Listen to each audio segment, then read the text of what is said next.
All right, everybody. Today we're going to discuss my biggest mistakes in the firewood business.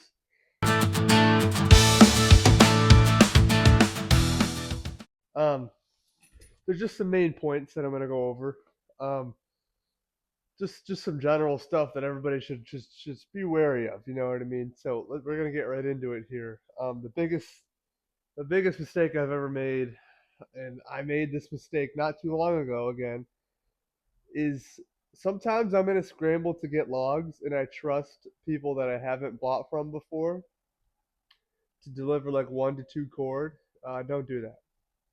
Don't do that unless you go and you check out the logs yourself, and they actually show up with the same logs. But if you're in a scramble like I was to get logs, and you go to Facebook Marketplace and find a guy who has good pictures of logs, but then just delivers the worst, the worst product ever, um, say no at the point of delivery. Tell them no. Don't let them dump it. I know it's tough to because you guys are all going to be like, oh, I can just deal with it. I'll cut it up.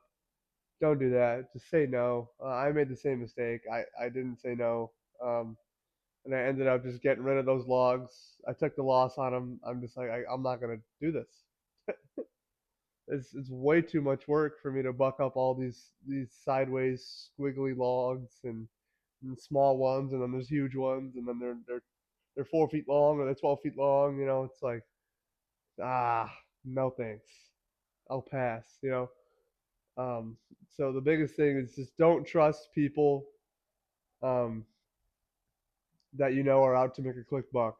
So um, that's the first thing right there is logs. Just be selective with your logs because I have not been in the past. And the next thing that I have is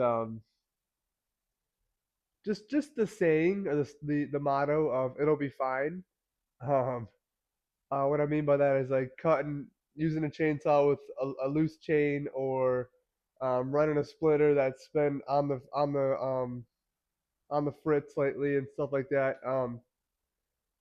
It's fine until it's not. So in the firewood industry, saying something like "it'll be fine" doesn't really end well ever because you're working with machines that have sharp chains on them, and you're working with machines that have the force to cut through your bones like nothing.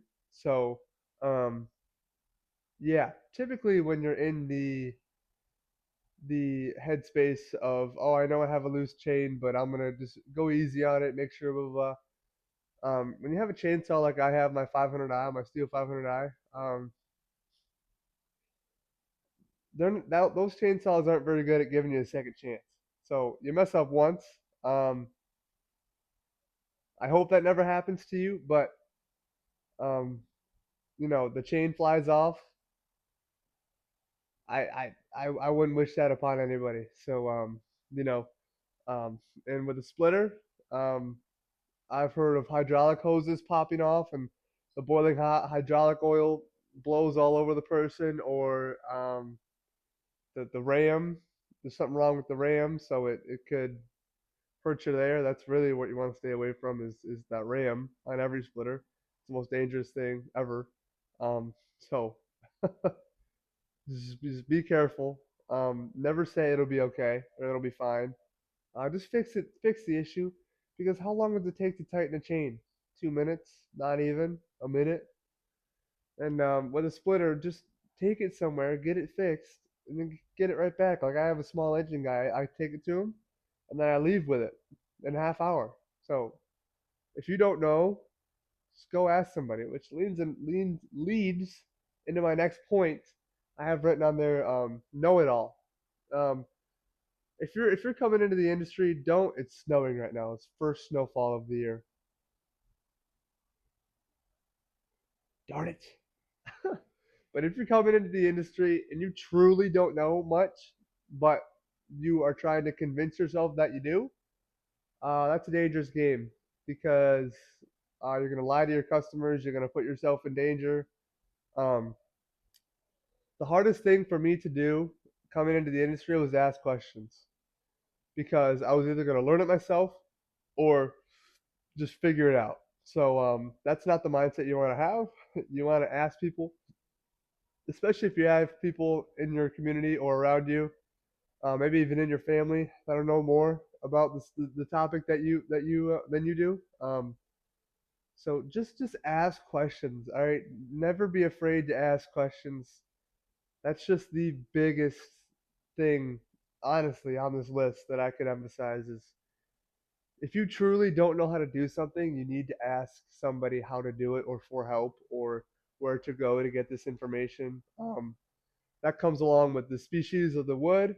That comes along with your safety when you're using machinery.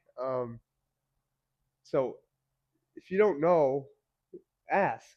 There's no shame in it. I don't understand that that kind of culture or stereotype that if you ask a question, you're inferior to the person or stuff like that. It makes no sense. You just ask a question, learn, become better, become more educated, so you don't make the same mistake that you did in the past, or convince yourself that you know what you're doing and then you've been wrong your whole career. You know what I mean? So be an open book and just be willing to learn. That's can honestly be my biggest advice to anybody coming into the industry or the business. Just be an open book and be ready to learn because there's a lot of good teachers in the firewood business. If you haven't noticed at all, through YouTube especially, um, those guys they're gonna teach you truly. They're gonna teach you everything. Um, and we're all really good at responding to our comments. So if you have a question, ask us. You know what I mean? Type it in the comments. Ask us. And if we don't know, if one of us doesn't know, we'll point you to one of the other guys that knows. So just don't have that mindset of, oh, I don't know anything, so I need to figure it out myself. Because if I ask, people are gonna think I'm weaker and all this stuff. No, if you ask, I would consider you like as a better, um, more higher up kind of person than those who just hide away and don't ask and try to figure it out. Um, yeah, if you don't know, ask. And if you find yourself saying it'll be fine, fix the issue. Fix it. I had my sprocket came loose yesterday on my processor. Shut it off immediately.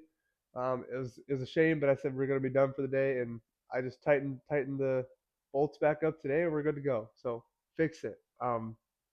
Fix the issues before they compound and snowball and do all this stuff. So Um, that's another very big point. Um, what do I have here? Time management. So, when you're coming into the industry or the business, you're gonna find out that it's really fun and you're gonna enjoy it a lot.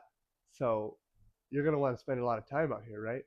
Doing what you like to do and making money off of it. And if you do YouTube too, you're gonna like doing YouTube and all this stuff. But you gotta remember that you have relationships outside of firewood and you have family and friends, that whenever you're working out here, and it's after work, you could be with them. So just always keep that in mind. Um, I found myself when I was growing like crazy my business, and I had that Champion 27-ton splitter. Um, really found myself kind of just working till dark every day. And fortunately, my girlfriend understood what I was doing, and she was proud of me for building a business and really trying my hardest and working hard every day at it. So she saw that, but the people who don't see that are like my parents and my grandparents and my sister that don't get to see me as often now because I am working these extra hours and stuff like that. So make time for the stuff outside of the side hustle that matters most to you. Firewood's addicting. Be careful. You know what I mean? Once you see that the money coming in and once you see how easy and fun that firewood can be, you're gonna want to do it full time like I want to do someday. So and that's until you can do it full time, you're gonna have to maintain your relationships outside of the business and stuff like that. So you really got to make sure it's a slippery slope once you get going. You're gonna want to work all the time and stuff like that. So just make time for those that love you and that you love, and maintain your relationships. So that's a huge part, really. I found myself kind of focusing way too much on firewood and YouTube and all that stuff. But now now I'd say I have a really good balance. With this processor, has allowed me to it frees up so much of my time. It's unbelievable. So I now have time to stack all my wood, and I have time to still take my girlfriend out to dinner and still hang out with my friends whenever they're in town, or I can go up to them and go take a visit to them, or I can go out to dinner with my dad or my mom or stuff like that. So just make time for your family and your friends and your significant others. It means a lot. You know what I mean? I know you want to go out and work as much as you can, but do that and work hard. But at the same time, you need to make sure that your relationships are still there, because you know who's going to be there standing next to you when you're successful. They're going to be the people that stood there next to you when you were coming up because you were able to maintain that relationship. So, and don't get money hungry with this stuff. Firewood's it's a good community, and you're providing heat for other people, and you're providing you know just a warm feeling in general for firewood. I guess I should say. So just make time for your loved ones. That's all I'm trying to say. The last point I have here is kind of goes along with what I just said, but just trying to do too much. I found myself doing this when I first started out, especially. I would drive like 45 minutes to an hour away to cut up logs and then haul them back in a trailer and hand load them into the trailer. And I was just like, man, looking back at it, I'm like, why in the world? First of all, how did I think I was making any money off that? How? I wasn't making any money. There's no way. And why? At that point, I had a steel 311 in my little 4x8 trailer. So I was driving an hour to go cut up logs. So I have gas on my car, gas on my chainsaw, and oil on my chainsaw, my chains, and then the time it takes me to load up and drive, and then come back and unload. Huh, that's just about $100. I'm just about breaking even there. So it's just it's tricky when you're starting out because it's gonna be a whirlwind. If you do want to go somewhere with you want to grow a little business, it's gonna be a whirlwind for sure because you're probably not gonna have the best splitter if you even have a splitter at all. And then you're gonna start to get orders, and you're gonna be like, oh man, I could make some money off this. So you're like, oh shoot, time to go get a splitter, time to go do all this, then this, and it keeps adding up. So navigate your way through that, but at the same time, don't do too much. Don't stress yourself out too much. If you have to say no to an order, say no. I've never said no to an order or said I can't fill that order. That's what I would hate that the most because then one I'm losing money and two losing a customer and then three I'm losing just being able to provide for that person. Because around me there's not a lot of very consistent people that can provide seasoned firewood like me. So I try my best to really be out there for those people and do my best for them and stuff like that. So I know it means a lot to them when I'm able to be there every time on time, like I promise. So I take pride in that. But until then, don't do too much. Don't get caught up in it. If your hand's splitting, your expenses are like nothing.